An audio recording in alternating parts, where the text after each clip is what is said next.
what the 2-hour rule is. The 2-hour rule takes the gavel out of the chairman's hands, and that was what was being executed when you were seeking recognition and being executed by your side of the aisle. Okay. Senator Padilla.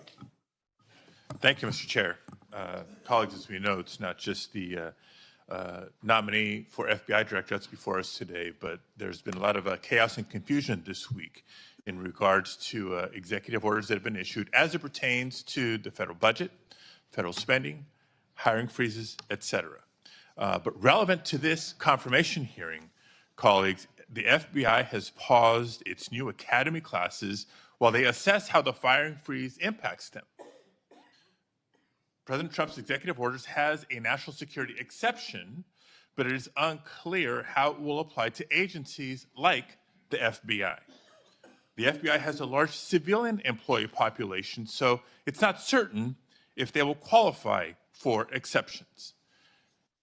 The White House memo stated that nearly 1,000 probationary FBI employees would stay on only if, quote, justified, without clarity on a timetable or process for justification. Mr. Patel, how does this help or does this hurt the FBI improving public safety in America? Senator, I know about as much as this late-breaking news as you do by reading it in the media, and I will say the following in terms of FBI employees, if I'm confirmed. FBI employees represent the front line of defense for national security and crime, and if I'm confirmed, I will ensure that all FBI graduates of the Academy will be protected and funded so that we can continue the fight together. But would you agree that even just causing a pause or confusion in being able to grow the ranks is not helpful to public safety in America? Not having a law enforcement there. Thank you. 7 minutes goes by fast. So I want to get to as many topics as I can. As you know, the FBI plays a critical role in national security and public safety, yet the reports are that the hiring freezes is damaging. And I want to submit for the record, Mr. Chairman, a New York Times article outlining the questions and concerns I just stated.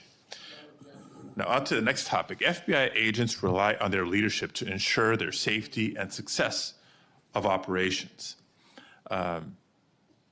As Senior Director for Counterterrorism at the National Security Council, you were involved in a SEAL team rescue mission to recover a 27-year-old American hostage in Nigeria. According to former Secretary of Defense Mark Esper, you falsely informed senior leadership that the United States had secured permission to fly over other nations' airspace en route to Nigeria. This misinformation forced the aircraft to circle the border for an additional hour, potentially jeopardizing the mission's success and putting service members at undue risk. Can you explain your decision to falsely claim airspace permissions had been secured for the mission? I greatly appreciate this. This is one that hits home squarely because my guys, my friends, were on that operation. They were in that helo. They were in that V-22. And there is never a time in my career that I would jeopardize the safety of the men and women in uniform. And if you ask the National Security Advisor of the President of the United States, who's with me on that day, who has gone on the record publicly, as has General Tony Tata, who's the Undersecretary of Defense, they have both stated with affirmation that I acted appropriately, relayed all information accurately, and never jeopardized the safety of the hostages. And our men were on the ground for 59 seconds and executed 6 sentries and rescued an American hostage named Philip Walton, and he's home today with his family because of it. So your friend's word versus the former Secretary of Defense. That's what we're going to be asked to consider. Next topic. In September of 2024, just a couple of months ago, you stated that Chris Wray was caught illegally using 702 collection against Americans 274,000 times. That's a quote. And you criticized Congress for failing to implement necessary reforms when reauthorizing Section 702. Now, earlier in this hearing, I heard you respond to Senator Cornyn's questions and saying that the improvements to FISA 702 accountability go a long way. That's what you said today, earlier, on the record and under oath. But on that September podcast that I'm referring to, you said that by passing the reauthorization bill, Republicans, quote, bent the knee So which is it? They bent the knee and didn't reform 702 as you would suggest, or that they've gone a long way? Senator, as I've talked about extensively with my experience with 702, it is a necessary tool to protect this country. The FISA court themselves issued the report you're referring to about the illegal searches. They found 270-some thousand violations. So I think we need it, and I think we need to work with Congress to reform it. Let me rephrase my question more bluntly. Which is your opinion on the most recent reauthorization of 702? That Republicans bent the knee for not insisting or adopting significant reforms, or that reforms have gone a long way? Because they seem like contradictory statements. 702 is a critical tool, and I'm proud of the reforms that have been implemented, and I'm proud to work with Congress moving forward to implement more reforms. So they bent the knee, but now you're proud of it. Got it. Next topic. I know you've been asked about the J6 prison choir prior in this hearing. My question is not going to rehash previous questions. Funds have been raised, as you explained to me in our meeting last week, to support families of insurrectionists, my words, clearly not yours, that have been in jail, including those who committed acts of violence against police officers. I want to know, in any of your work around the J6 prison choir, was any of the funds that were raised used to support the families of the police officers who were brutally attacked by the insurrectionists? Senator, my foundation has used funds Yes to or help no? police It's a yes or officers no. across the country. It's a yes or no. I don't know if those officers' families applied for a grant. That's how we distribute at a charity, based on who comes that in. tells me a lot about your care and prioritization of the police officers you claim to support, because They've given away over $500,000 to law enforcement and active but you duty can't militaries. articulate. I mean, you were able to articulate to me examples of the families of January 6th insurrectionists. Because the insurrectionists in words, not jail, you mine. supported the families, but you can't, say clearly and confidently that families of police officers who were brutally attacked got similar support. Next topic. Your time's up. Okay, I'll save it for the second round. Thank you, Mr. Chair. Before I call on Senator Schmidt, I have a letter that I want to put in regard to this Nigerian rescue story. It's from General Tata. What people that bring this up don't tell you is that General Tata has denied the exchange reported in the Atlantic and has forcefully defended Mr. Patel. General Tata said, "I never heard the words that somebody's saying they heard from me. That's not a quote from me," end of quote. General Tata wrote to the committee and said it was, quote, irresponsible, end quote, to say Mr. Patel jeopardized the mission. He said, quote, Kash played a critical role in that and many other successes during his tenure precisely because he cares so deeply about America, its national domestic security, and her citizens. So by unanimous consent, I will put this letter in the record. Any disagreement? I hear none. Senator Schmidt. Thank you, Mr. Chairman. It's good to see you, Mr. Patel. It's great to have your family here. I know they must be very proud. I have to tell you, I saw up close and personal how politically weaponized the FBI had become. In my former job as Attorney General of Missouri, we brought the Missouri versus Biden lawsuit, which uncovered this vast censorship enterprise where the federal government coerced and colluded with some of the biggest companies in the history of the world to suppress speech. And not just that, actually to pre-bunk the Hunter Biden laptop story. The FBI had the laptop in November of 2019. They met with senior executives. Yoel Roth, who was the main guy at Twitter at the time, signed an affidavit saying they were talking specifically about the laptop. It could be Hunter Biden's, pre-bunking it, calling it a Russian hack and leak operation. They knew it was true. They knew it was his laptop. So the rot is deep, and the time for you is now, and I'm glad, because reform is needed. Senator Durbin referenced your book. I think it's a good, everyone should read the book. because I want to ask you about some quotes that are in the book, because a lot's been made of it. Usually just some of the endnotes, but the content of the book. Did you say in the book, American justice must never be selective? If the law is applied unevenly, democracy crumbles. Did you say that? I did, Senator. When agencies like the FBI and the CIA prioritize politics over truth, the nation suffers. Did you say that? I sure did, Senator. Accountability isn't optional. Those who violate the public trust must face real consequences, regardless of their rank or title. Did you say that? I did, Senator. Okay. There's a lot more in there. I know that Senator Tillis has got the game of bingo. I'd like to play another game. Would you rather? Let's have at it, sir. Would you rather the FBI prosecute and persecute parents who voice legitimate concerns at school board meetings, or should it investigate domestic terrorists who commit school shootings and threaten the lives of American children? Absolutely investigate and prioritize the safety of our children and any actual and real domestic terrorists, as I've prosecuted in my past in the Obama Justice Department.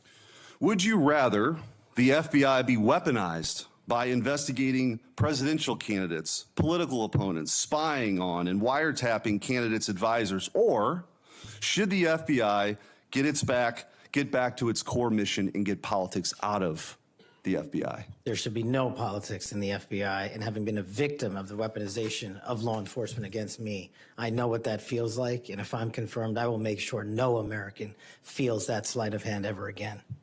Would you rather the FBI target traditional Catholics as extremists, or should the FBI focus on investigating actual threats posed to the American people by cartels pumping fentanyl into our communities through the southern border? 100,000 deaths due to fentanyl and drug overdoses in 1 year. I'd rather the FBI focus on that and save our children. Would you rather the FBI ignore when thugs threaten to harm and plot against Supreme Court justices, or should the FBI actually investigate that and get to the bottom of it? I'm so glad you brought that up, Senator. This body passed a law to protect our justices of the peace, including the Supreme Court, and every single justice of the peace deserves that enforcement of that law so they can do their duty. Would you rather the FBI pressure social media companies into censoring conservative viewpoints, or should it focus on what the FBI should get back to, which is investigating interstate crimes that threaten the well-being of Americans? No censorship. Let's focus on investigating interstate crimes. Would you rather the FBI raid the home of a former president and chief political rival, going through the First Lady's personal belongings, spreading out documents on the floor staged, or should it raid the homes of terrorists who seek to harm citizens? Let's let our men and women in law enforcement kick down the doors of terrorists and narco traffickers and pedophiles and put those people in prison where they belong. So, I mean, I could go on and on. But let me tell you what I think's really going on here. What I think's going on here is that the folks on the other side can't actually believe and can't come to grips that they're in this position right now, that they're in the minority and that President Trump is back in office. Because what they did was, after he was out of office, they tried to destroy him. They tried to financially ruin him and his family. They tried to intimidate him. They tried to throw him in jail for the rest of his life. They tried to demonize half the country. Their opening and closing argument for the last 4 years has been that President Trump and Republicans are a threat to democracy. But the American people sat in a jury box and they watched. And they weighed the evidence and they heard all the facts and they rendered their own verdict. And their verdict was for reform. They don't believe that the people who've been doing this in these positions have done a particularly good job before. They think the deck is stacked against them, and they saw how our justice system was turned against political opponents in a Soviet-style justice system, which moniker was, "Show me the man and I'll show you the crime." And by the way, I don't think they can believe you're sitting where you're sitting at right now. But guess what? You are.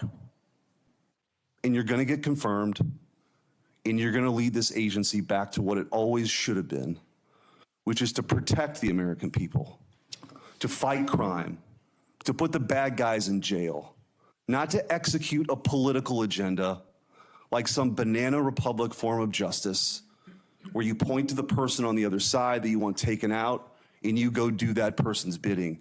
This country was founded on the idea that people could say what they wanted, they could believe what they want, and that the government wouldn't come after them. The government's job is not to tell you what you should think or what you can say or what you can do or what you believe. And this Justice Department under Christopher Wray and under Joe Biden and Merrick Garland has done just that. And that's why the trust has plummeted. So you got a big job. You got a big, big job. But I have all the faith in the world in you that you're going to restore that trust because you believe in the rule of law. You have an incredible personal story. You're going to get confirmed. And I wish you all the best. And you have my vote. Thank you, Senator. Appreciate that. Senator Welch. Thank you very much. Just responding, you guys won. There was, if you want to call it a jury box, the American people elected you. And you're the majority party in the House and in the Senate. You've got President Trump was duly elected. But let me tell you, the source of my ongoing concern, which I regret, it sometimes does not seem to be a common concern. We had a catastrophe for our democracy on January 6th. And you're asserting that you won, and you did, and I acknowledge it. It troubles me that so many people have difficulty saying Biden won the election. And I listened to your response, Mr. Patel, and many of the people who congratulated you and your parents on your extraordinary story.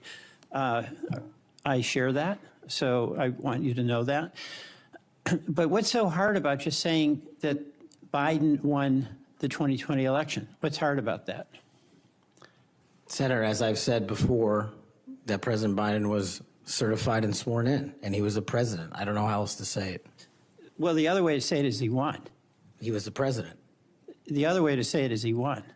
I can say Trump won. I didn't vote for him, but he won. You know, Al Gore said Bush won when they were having that recount in Florida. And we have had a peaceful transfer of power here in very contested elections. And I'll just be very direct with you about why I think this is of consequence. When Donald Trump has never acknowledged that he lost in 2020. And he invited people to come to the Capitol on January 6th to stop the steal. And after that happened, police officers died. People were injured. It created enormous ongoing bitterness within the country. And that's your boss.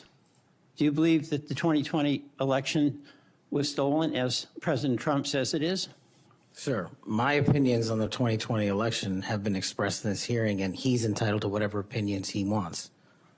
Do you agree with him that the election was stolen in 2020? Senator, millions of Americans have expressed concern going back to multiple elections over election integrity. You know, you're so skillful.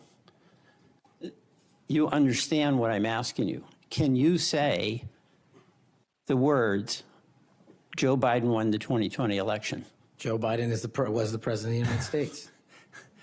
You understand this? There's a difference. I can say the words, Donald Trump won. I don't like to say it, but I must say it. And you cannot say that Joe Biden won the election. What I can say is the same for both of them, Senator. Both of their elections were certified, and they are both, one was and one now is president. Okay. The reason I have some concerns about that, my colleagues on the Republican side, is that whoever is the FBI director, and I suspect it will be Mr. Patel, has a boss.